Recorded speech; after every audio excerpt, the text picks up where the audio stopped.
بسم الله الرحمن الرحيم.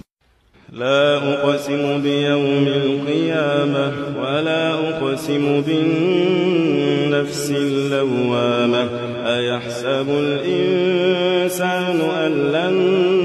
نجمع عظامه بلى قادرين على أن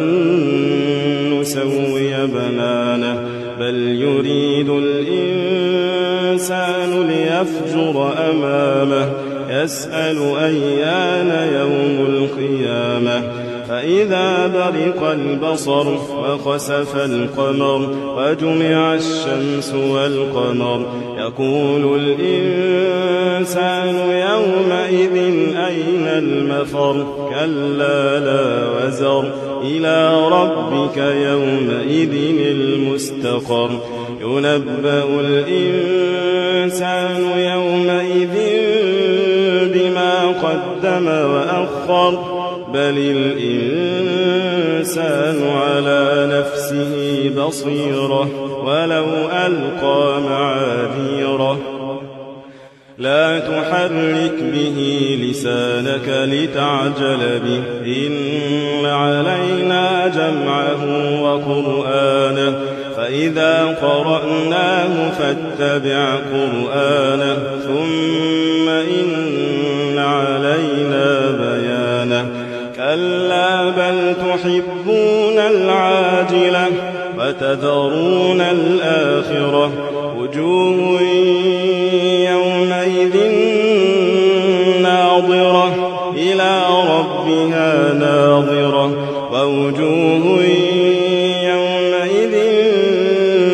باسرة تظن أن يفعل بها فاقرة كلا إذا بلغت التراقي وقيل من راق وظن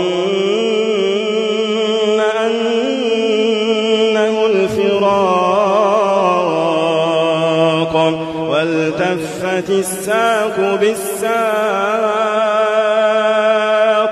إلى ربك يومئذ المساق فلا صدق ولا صلى ولكن كذب وتولى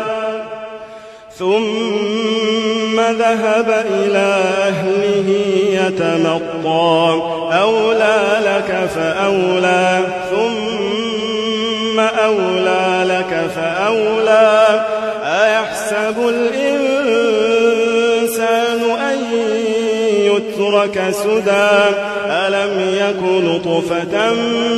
من مني يمنى ثم كان علقة فخلق فسوى